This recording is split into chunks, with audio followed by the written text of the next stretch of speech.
नमस्कार दोस्तों ये हमारी स्पेसशिप इंद्रप्रस्थ 4 है। इससे पहले आपने देखा होगा कि हमने हमारी जो स्पेसशिप थी इंद्रप्रस्थ 1 उसको कैसे ब्रह्मांड के आखिरी छोर की यात्रा पर भेजा था। उस यात्रा का आनंद हमने भी लिया था कि कैसे हमारी स्पेसशिप पहले हमारे सोलार सिस्टम से बाहर गई, उसके बाद हमारी गैलेक्सी से बाहर गई और ऐसे करते करते उसने जो ब्रह्मांड का आखिरी छोर है वहां तक की यात्रा को खत्म किया। उसके बाद हमारी जो इंद्रप्रस्थ 2 थी उसको हमने एक ब्लैक होल में भेजा था। उस यात्रा का भी आपने आनंद लिया कि एक ब्लैक होल के अंदर कितनी मुसीबतें आ सकती हैं स्पेसशिप के लिए। उसके बाद हमने वार्म होल को भी पार किया था अपनी इंद्रप्रस्थ 3 से। तो आज हम अपने इस इंद्रप्रस्थ 4 को जुपिटर ग्रह पर भेजने वाले हैं। हम वहां पर पहुंचकर ये देखेंगे कि जुपिटर ग्रह करीब से कितना अच्छा दिखता है। उसके अलावा हम उसके चंद्रमाओं को भी देखेंगे और जुपिटर के बारे में हम ज्यादा से ज्यादा जानने की कोशिश करेंगे। तो चलिए हम अपनी स्पेसशिप से अलविदा लेते हैं और उसे जुपिटर ग्रह की यात्रा पर जाने की शुभकामनाएं देते हैं। तो चलिए दोस्तों, अब हमारी स्पेसशिप देखिए धीरे धीरे उड़ान भर रही है और ये अब आसमान में आ गई है।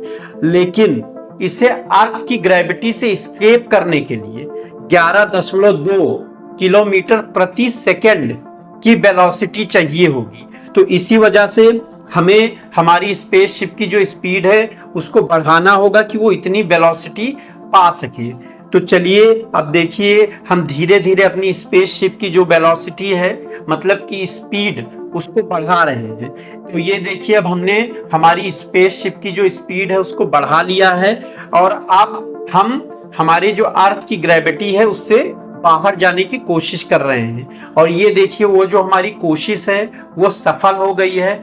अब हम अर्थ से लगभग 400 किलोमीटर ऊपर आ गए हैं। जो हमारे अर्थ की सतह है उससे लगभग अब हम 400 किलोमीटर ऊपर आ गए हैं। अब आप देख रहे होंगे कि हमारा जो इंटरनेशनल स्पेस स्टेशन है हम उसकी ऊंचाई पर पहुंच गए हैं। इस वजह से हमें हमारा इंटरनेशनल स्पेस स्टेशन जो नासा द्वारा बनाया गया है, ये दुनिया की सबसे महंगी वस्तु भी है, तो हम वहां पहुंच गए हैं और ये आप हमारे इंटरनेशनल स्पेस स्टेशन को देख रहे हैं। अब यहां से हम अपने स्पेसशिप की स्पीड को थोड़ा और इंक्रीज करेंगे कि जिससे एक बार हम जो स्पीड पकड़ ले तो फिर हमें फिर से स्पीड देने की जरूरत नहीं होगी।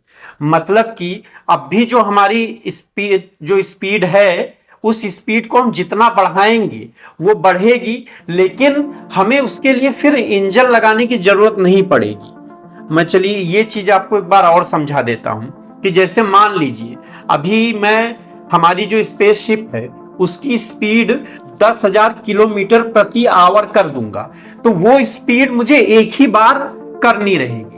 ये नहीं कि मुझे वो स्पीड मेंटेन रखनी पड़ेगी क्योंकि स्पेस में अगर आप कोई चीज फेंक देते हो तो वो उसी स्पीड से चलती जाएगी जब तक उसको रोका ना जाए।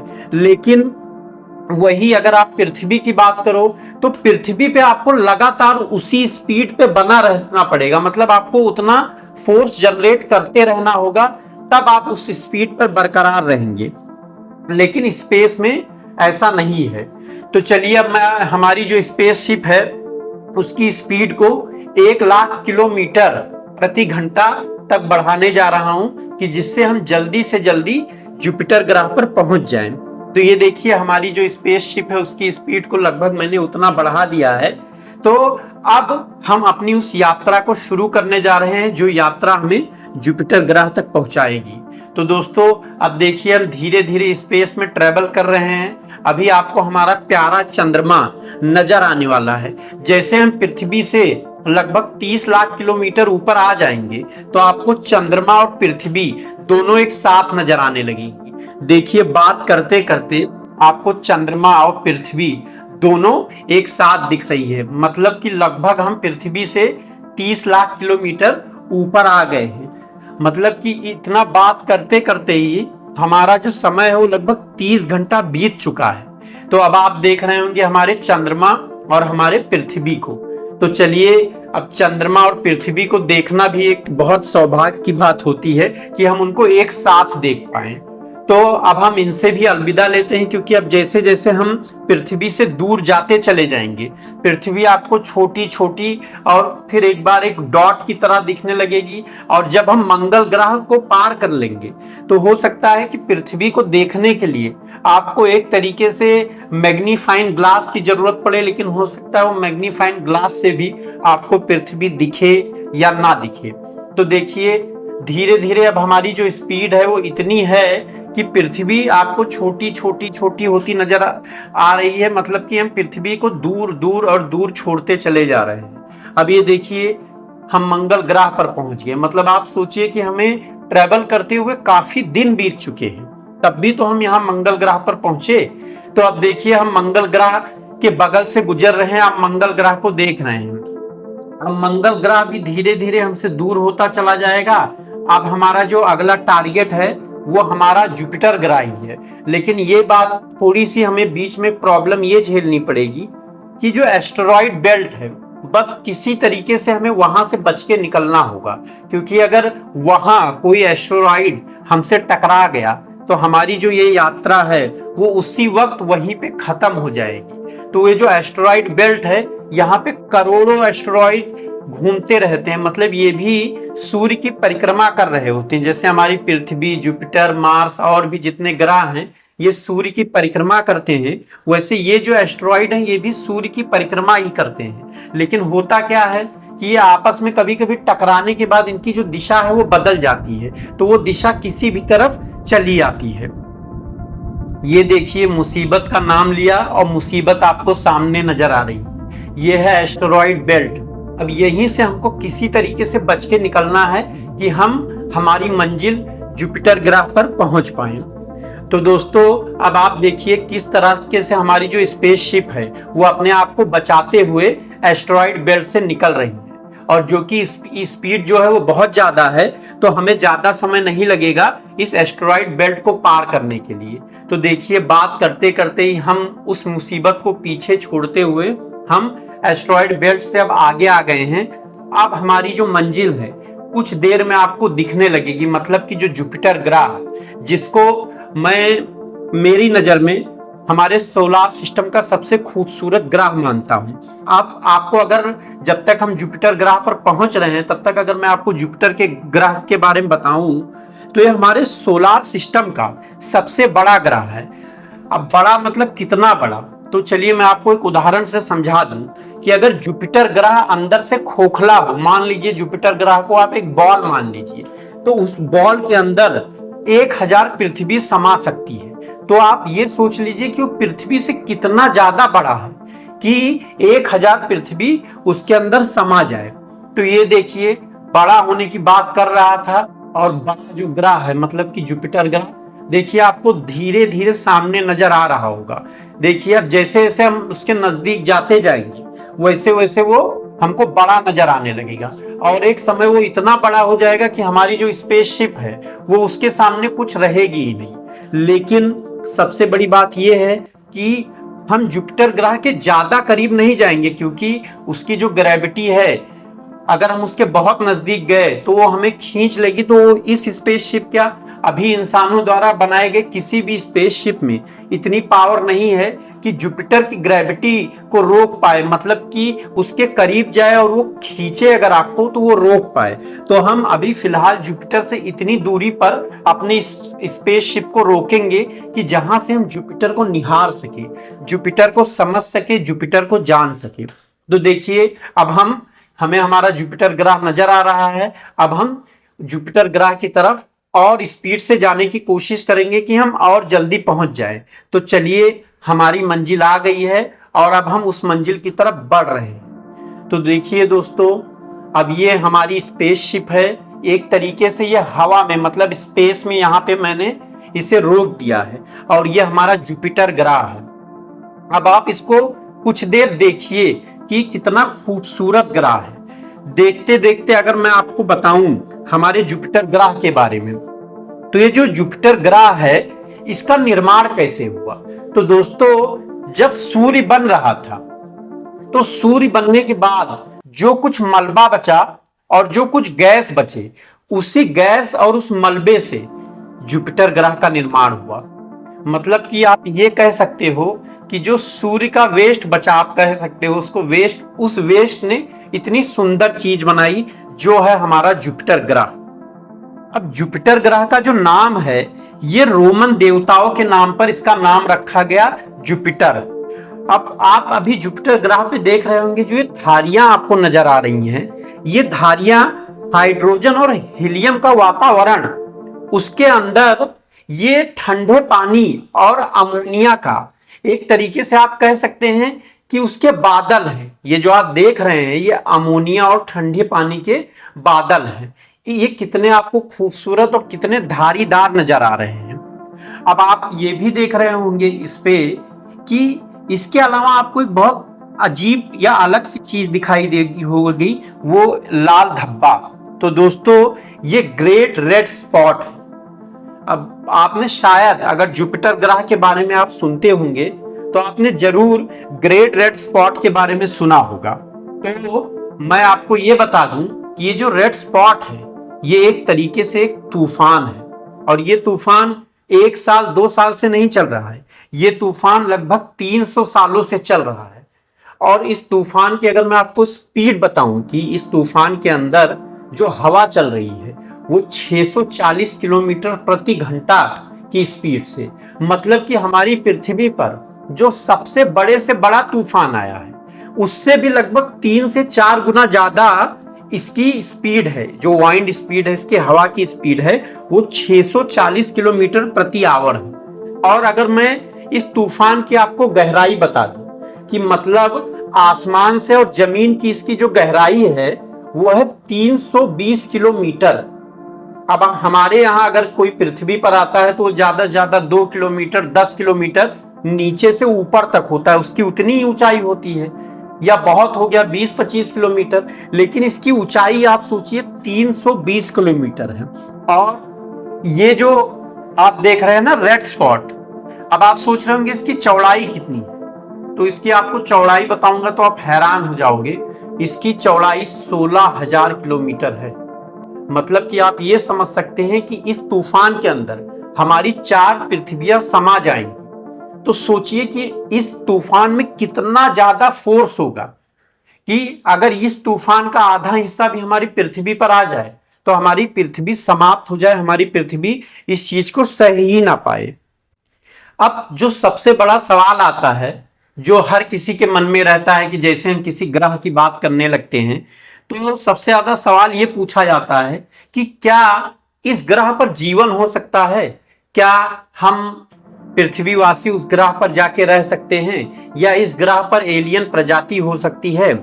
तो जैसे मैंने आपको अभी बता दिया कि यहाँ पे जो तूफान है और इसकी जो सतह से लेके हर चीज अगर मैं आपको बताऊं तो आप ये समझ जाएंगे कि यहाँ पर जीवन संभव है ही नहीं। उसका जो कारण है वो कारण है कि इसका तापमान जो 300 डिग्री सेल्सियस है। अब आप ये सोचिए कि 300 डिग्री सेल्सियस में कोई जीवन कैसे उत्पन्न हो सकता है।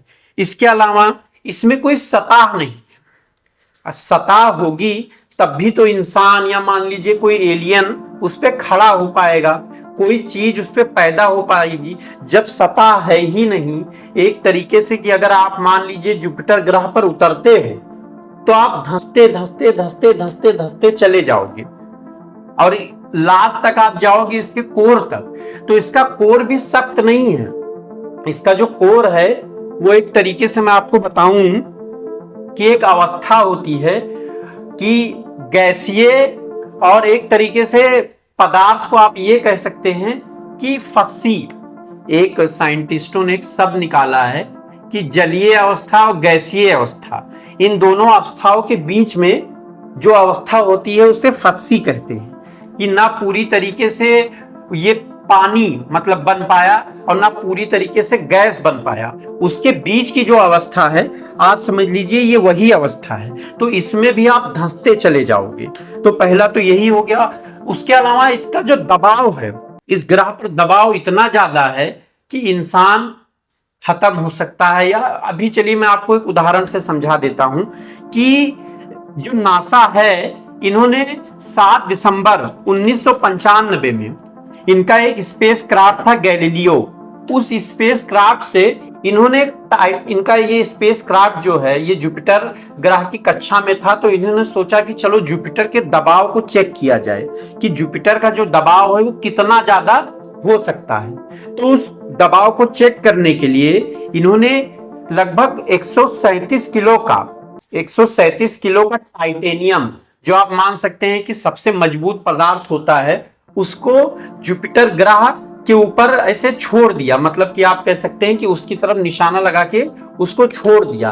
तो जुपिटर ग्रह जब उसको अपनी तरफ खींचने लगा तो जो इसकी स्पीड है, जैसे ही उसने उसके वातावरण में अंदर इंटर किया तो वो जो टाइटेनियम था उसकी स्पीड जो है वो लगभग 1,70,000 किलोमीटर प्रति घंटा हो गई।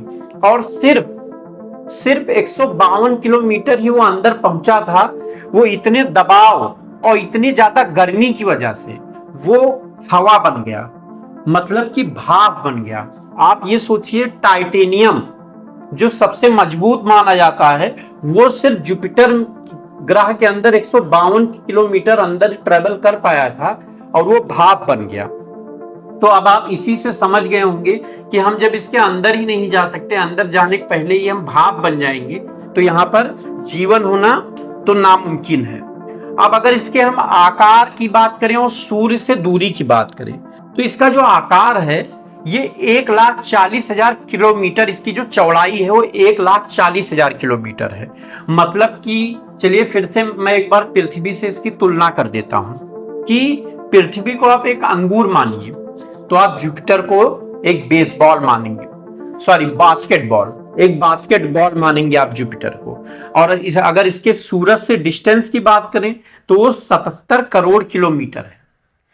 और अगर दूसरी ये बात करें कि जो लाइट है, जो सूर्य से लाइट निकलती है, रोशनी, उसको यहां तक पहुंचने में कितना टाइम लगता है, तो दोस्तों उसको यहां तक पहुंचने में 43 मिनट लग जाते हैं। हमारी पृथ्वी जो है वहां पर सूर्य की रोशनी को पहुंचने में 8 मिनट 37 सेकंड का समय लगता है, लेकिन यहाँ पे 43 मिनट लग जाते हैं।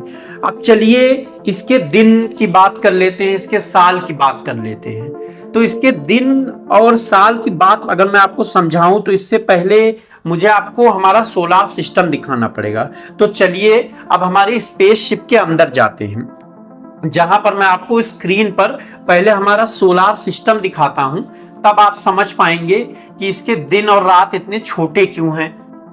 तो दोस्तों अब ये देखिए हम हमारे स्पेसशिप में आ गए हैं और ये देखिए आपको एक स्क्रीन नजर आ रही है। अब इस स्क्रीन के अंदर हम सोलार सिस्टम को हमारे देखेंगे। तो ये देखिए ये हमारा सोलार सिस्टम आपको नजर आ रहा है। तो अब इस सोलार सिस्टम में आप देख रहे हैं कि हमारी पृथ्वी नजर आ रही है, जुपिटर नजर आ रहा है और बहुत सारे आपको ग्रह नजर आ रहे हैं। अब यहां देखिए, आप देख रहे होंगे कि पृथ्वी अपने अक्ष पे भी घूम रही है और सूर्य की परिक्रमा भी कर रही है और जुपिटर भी यही चीज कर रहा है। तो अब पृथ्वी को अपना एक चक्कर लगाने में, मतलब अक्ष पे घूमने में, अपने अक्ष पे घूमने में उसे 24 घंटा लगता है, लेकिन जुपिटर जो है वो सिर्फ 10 घंटे के अंदर ही अपने अक्ष पे घूम जाता है। मतलब कि वहां का जो एक दिन है वो 10 घंटे में ही वो पूरा कर लेता है। जुपिटर अपना एक दिन 10 घंटे में पूरा कर लेता है, मतलब 10 ही घंटे के अंदर दिन भी हो जाता है वहां और रात भी हो जाती है, और वही चीज करने में हमको 24 घंटे लगते हैं।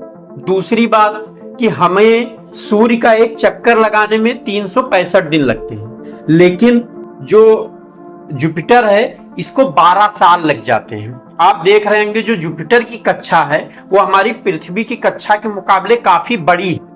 अब ये इतनी बड़ी है कक्षा, इस वजह से इसको ज्यादा समय लगता है। अब ऐसी बात नहीं है, अगर इसकी स्पीड जो है वो ज्यादा होती तो हो सकता है इसको पृथ्वी से भी कम समय लगता, लेकिन इसकी स्पीड भी कम है, इस वजह से इसको सूर्य का एक चक्कर लगाने में 12 साल लग जाते हैं। अब तीसरी बात, ये हमारी पृथ्वी जो है वो अपने अक्ष पर लगभग 23 डिग्री झुकी हुई है, और वहीं पे जो जुपिटर है ये सिर्फ 3 डिग्री झुका हुआ है। अब झुके होने से क्या होता है, तो झुके होने से हमारी पृथ्वी के लिए तो सबसे बड़ी बात है कि मौसम का बदलाव, जो मौसम हमारी पृथ्वी पर बदलता है ये अक्ष पे झुकी हुई है, इसी वजह से बदलता है। लेकिन जो जुपिटर है यहाँ पे मौसम का इतना प्रभाव नहीं पड़ता। और जहां तक कि अगर मैं आपको कहूं, मेरा जो नजरिया है कि अगर ये ज्यादा भी झुकी होती तो वहां पे मौसम का प्रभाव पड़ने का भी कुछ फर्क नहीं पड़ने वाला था। मैं जीवन के परिप्रेक्ष्य में बात कर रहा हूं कि अगर वहां पे मौसम होता तो भी जीवन पॉसिबल नहीं था, और नहीं है तो भी जीवन पॉसिबल नहीं है। अब अगर हम देखिए, अब आपको चंद्रमा नजर आ रहे हैं कुछ स्क्रीन पे, तो दोस्तों वैसे तो जुपिटर के 95 चंद्रमा हैं, लेकिन ये जो मैं आपको 4 चंद्रमा दिखा रहा हूं, आइयो, यूरोपा, गैनीमेड और कैलिस्टो, ये इसके मेन चंद्रमा है। ये मतलब कि कह सकते हैं ये बड़े चंद्रमा है। और इसमें से जो कुछ चंद्रमा हैं, इन चंद्रमाओं पे, उसके बारे में हम आगे बात करेंगे कि इन चंद्रमाओं पे शायद जीवन हो सकता है, उसके लिए खोज हो रही है। और हम भी कोशिश करेंगे कि हमारे जो स्पेसशिप है इसको इन चंद्रमाओं पर भी ले जाया जाए। कम से कम हम इस चंद्रमाओं पे उतर तो सकते हैं, वहां देख तो सकते हैं। और जो कि जुपिटर है, यहाँ पे तो हम यहाँ उतर ही नहीं सकते हैं। तो चलिए दोस्तों, अब हम अपनी यात्रा खत्म करने वाले, लेकिन हम अपनी यात्रा ऐसे ही नहीं खत्म करेंगे। हम एक बार कोशिश करेंगे, हम जुपिटर जो है उसके अंदर जाने की कोशिश करते हैं। हो सकता है कि 152 किलोमीटर से हम ज्यादा अंदर जा पाए, हो सकता है हमारी स्पेसशिप ज्यादा मजबूत हो। तो चलिए हम ट्राई कर रहे हैं। और ये देखिए, अब ये स्पेसशिप जा रही है, जा रही है, जा रही है, और ये स्पेसशिप हमारी खत्म हो गई। तो दोस्तों इसका मतलब यही है कि कोई भी स्पेसशिप अभी तक ऐसी नहीं बनी जो जुपिटर के कोर तक जा सके। चलिए अब हम अपने अगले वीडियो में फिर से एक स्पेसशिप को कहीं और भेजेंगे। तो आपको मेरा ये वीडियो कैसा लगा ये जरूर बताइएगा, कमेंट जरूर कीजिएगा। अच्छा लगा है तो लाइक और सब्सक्राइब जरूर कीजिएगा। धन्यवाद दोस्तों।